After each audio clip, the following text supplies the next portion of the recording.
La patria del criollo. Capítulo cuarto. Primera parte. La patria como paisaje. La recordación florida es, junto a muchas otras cosas, un inmenso paisaje. Es un complejo de historia, crónica, geografía, etnografía, discusión de problemas económicos y de administración pública que se desarrolla en el escenario de un paisaje de grandes dimensiones.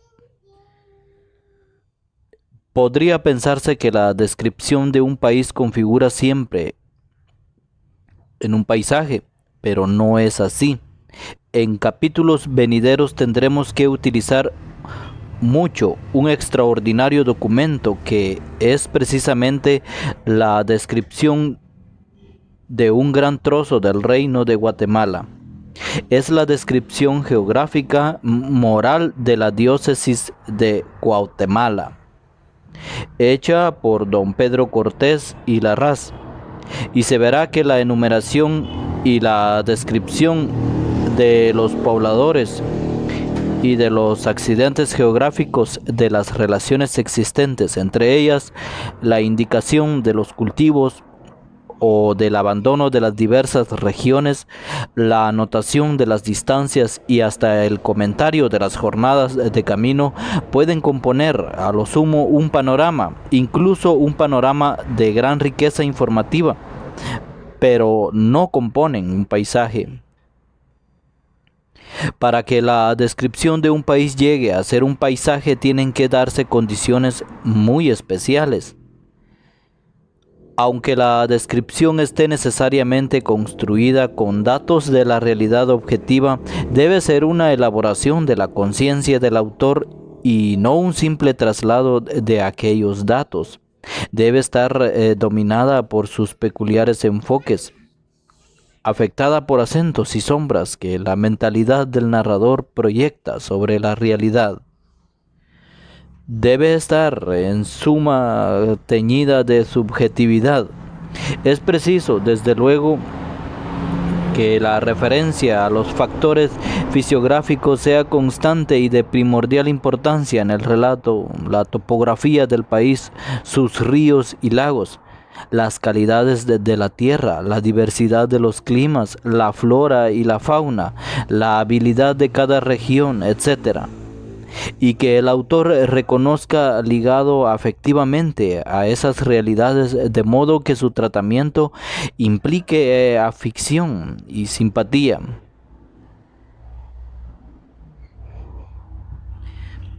Esa simpatía del narrador para el trozo de mundo a que hace referencia no es, empero, la compenetración del trabajador que vive en contacto directo con la tierra. El campesino sabe que la tierra es dura, que tiene pedruscos y espinas, que hiere y cansa. La ve como algo necesario y entrañable, pero no la idealiza. La perspectiva ideológica del paisaje, en cambio, supone distancia, elevación, horizonte. Es la perspectiva del hombre que mira la tierra desde una posición dominante, que la ama por diversos motivos y conoce muchos de sus secretos, pero no la trabaja. No es casualidad que la recordación florida sea la única obra colonial de carácter histórico que presenta un paisaje de Guatemala. El hecho no está motivado, como podría pensarse a la ligera, porque Fuentes y Guzmán haya sido el único laico entre nuestros cronistas e historiadores coloniales. Remesal, Gaje, Vázquez, Ximénez, Juarros, García, Peláez, 4 frailes y 2 clérigos. Viene determinado por la circunstancia de que ese único cronista laico fue un miembro de la clase terrateniente, un criollo. Entendido, claro está, que los hombres representativos de una clase son siempre sus hombres mejor dotados. Como hacendado, Fuentes tenía en la tierra su principal objeto de interés, solo comparable en importancia con el indio, que venía a ser el complemento de la tierra desde el punto de vista criollo. La recordación tenía que ser, y lo es, un tesoro de noticias relativas a aquel medio de producción absolutamente fundamental. A la experiencia del hacendado se sumaba la del viejo funcionario. La tierra no era solo el elemento básico de la agricultura y por ello de la vida de aquella sociedad agrícola, sino que por serlo era también el principal motivo de trámites y litigios, de intrigas y violencias, cerca de todo lo cual había aprendido mucho el cronista en 30 años de gestión en el Ayuntamiento de Guatemala y en los años que fue corregidor de la tierra como asunto de la legislación de Totonicapán y Huehuetenango. La crónica contiene datos muy valiosos acerca de la tierra como asunto de la legislación y la administración colonial, y ofrece, como es natural, amplísima información acerca de los cultivos. Y todo esto sobre qué tipo de cultivos, la cantidad y calidad de las cosechas, los sistemas de producción, los accidentes y fracasos de la misma, las normas de trabajo, las características de los diversos tipos de trabajador, las modalidades de las haciendas y labores, la disponibilidad de tierras por los pueblos de indios y muchas otras importantes cuestiones a que estaremos haciendo referencia a lo largo de todo nuestro estudio. Todo ello se presenta allí visto desde el ángulo de un terrateniente ilustrado del siglo XVII, cargadas de subjetividad como están sus noticias. Habrá ocasiones en que nos dirán más acerca de la actitud del criollo hacia la tierra que acerca del elemento mismo. Pero advertidos de esas circunstancias, sacaremos partido de ella. La mentalidad del cronista no establece un corte, una solución de continuidad entre la tierra como medio de producción sistematizada, haciendas, labores, tierras comunales de indios, etc. Y la tierra como trozo de mundo que se ofrece a sus moradores, país, patria, reino de Guatemala. En el desarrollo de la crónica rige un principio que podríamos llamar de integración subjetiva, y esta circunstancia es causa de que en ella se confundan diversos asuntos bajo un sistema y un mismo tratamiento y en consecuencias y en las mismas secuencias que pueden parecer reñidas con el orden. No debe eso extrañarnos. Ya hemos dicho que la motivación profunda de la recordación florida es la alabanza y la defensa de la patria, patrimonio. Y lo que debemos hacer es descubrir el significado del peculiar tratamiento que en ella se hace de la tierra, en relación con aquel propósito medular de la obra. Entremos al asunto por la vía de un ejemplo, relatando el asiento y la primera construcción de la ciudad de Santiago en el valle de Almolonga. El cronista se interrumpe para hacer un comentario extenso del primer viaje de Alvarado a España. Retoma después el asunto de la erección de la ciudad e intercala una amplia descripción del volcán de agua, en cuya proximidad se edificó la ciudad. Esa descripción incluye detallados comentarios de la agricultura en las faldas del volcán y se extiende hasta referir todo lo que podía contemplarse desde su cima: valles, pueblos, milpas, ejidos, potreros, haciendas, labores, etc. Una vez hecha esa amplísima digresión, pasa el cronista a la nómina pormenorizada de los conquistadores de Guatemala, pues ellos fueron los fundadores y primeros vecinos de la ciudad cuyo nacimiento está relatando. Puede parecer que hay allí un desorden lamentable, resultado de cierta incapacidad programática del autor.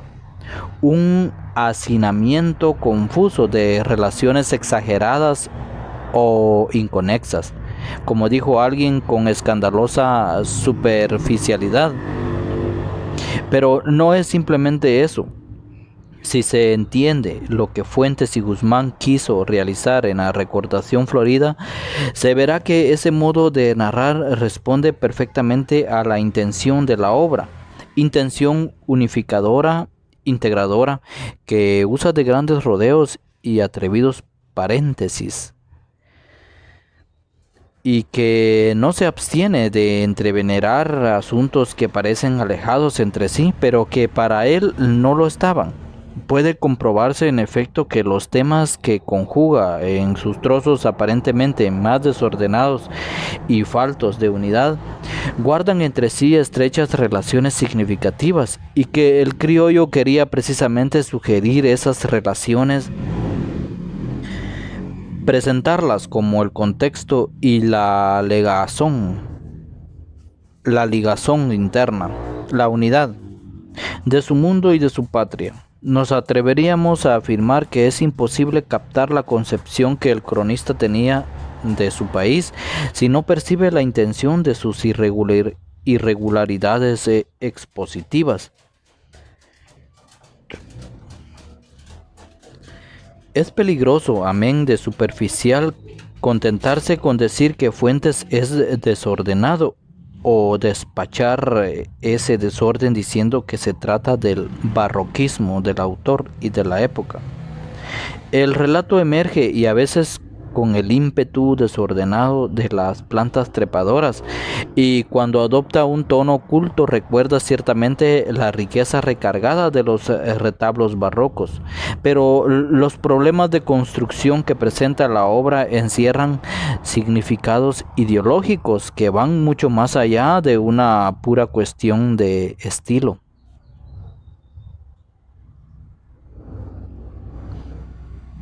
En el ejemplo que acabamos de citar, el viaje de Alvarado viene a recordar que su ausencia no lo desligó de la construcción de la ciudad, sino que, al contrario, el conquistador había ido a España a gestionar beneficios para la provincia que dejó sometida.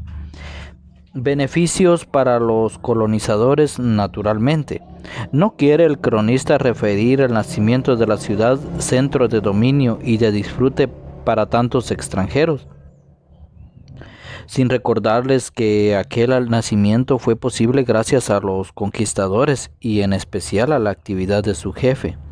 He ahí el porqué de esa primera digresión, la cual no solo no está fuera de lugar conforme a las miras del criollo, sino que era del todo indispensable de acuerdo con sus criterios integrativos.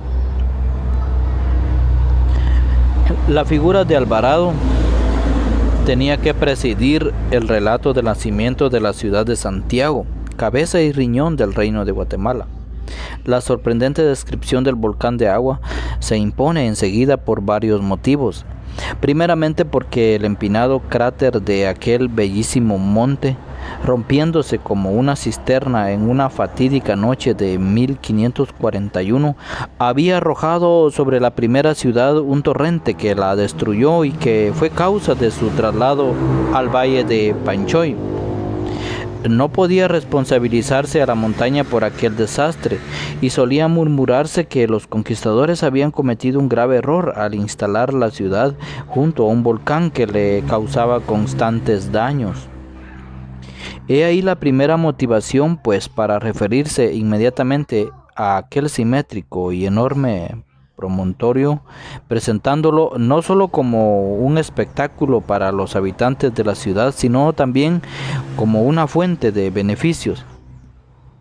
No es solo objeto deleitable a la vista por las amenidades que ofrece, dice el criollo, sino por lo útil y abundante de la producción de su tierra.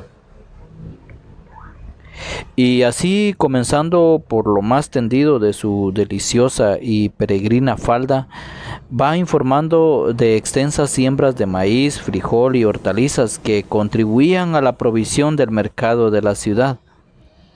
Pone especial énfasis en el cultivo de flores ornamentales en esa explanada, y la grata serie de sus nombres le sirve con exaltación y sin prisa para dejar al lector la impresión de que toda aquella falda era un monto y era un manto de colores. Pasando el segundo tercio de la mole que se eleva haciendo punta, la descripción entra en montaña tupida, húmeda y obscura, pero no por ello menos animada. Aparte de las maderas excelentes que allí abundan, según el cronista, estaba aquella parte poblada de bestezuelas que hacían la delicia de los cazadores y aún de los curiosos. La lista de nombres de animales culmina con la de las aves, y esta con las de aquellas que eran regalo para el oído y para los ojos. El conocimiento del país adquirido gradualmente desde la infancia y llevando a gran desarrollo en el cuidado de sus haciendas y en sus viajes de funcionario, supone en fuentes un minucioso conocimiento de las plantas y los animales que se criaban silvestres. Así se trata de la astucia y los hábitos del tacuacín, o de la sabia disciplina de las hormigas guerreras de la costa, o de la delicada belleza del colibrí, esta admirable y prodigiosa avecita. El cronista pone en sus descripciones la simpatía de quien ha observado a esos seres como pequeños e inquietos habitantes de la gran tierra amada. Una de las más acusadas inclinaciones del cronista es su tratamiento de la tierra. Es esta que estamos tocando de pasada. Mostrar que en su seno brotaban y vivían multitudes de seres. Mostrar que era rica y obsequiosa por sí sola. Y claro está que decía verdad. Tratándose de un país subtropical de tierras feraces en su mayoría, pero el demasiado cantar esa verdad, la mucha emoción con que la entona a cada mal, para rescatarle un poco de importancia al trabajo. Así pues, en la segunda parte de la descripción del volcán se conjugan dos motivaciones criollas: una circunstancial, continuar presentando aquella montaña como una despensa, un lugar de recreo y un espectáculo, y otra que responde a una tendencia persistente en toda la crónica: entonar el canto de la madre tierra, rica y obsequiosa en plantas y animales silvestres de gratuita utilidad para el hombre. Llega finalmente el narrador a la alta cima, rocosa y batida por los vientos, y a esta altura del relato el volcán ya no aparece como algo que está junto a la ciudad, sino como algo que le es consubstancial. La cima es el mirador.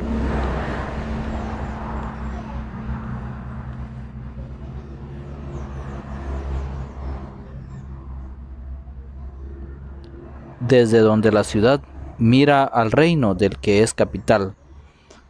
En primer plano aparecen los potreros de la ciudad misma y los pueblos muy cercanos que la servían y abastecían. En todas direcciones se ven pueblos y junto a ellos sus ejidos y tierras comunales. La laguna de Amatitlán, del tamaño de una capa extendida en el suelo, pero alzando la mirada podían dominarse grandes extensiones. Toda la tierra de la provincia de San Salvador, toda la costa sur hasta la provincia de Suchitepeques y la región de Soconusco. Por el noreste se alcanzaba a ver hasta la región de los llanos de Chiapas. La descripción del volcán asociada al relato del nacimiento de la ciudad responde en este momento al propósito de sugerir que la ciudad es lo más eminentemente del reino. El volcán se convierte en su símbolo, tal como aparecía en su escudo.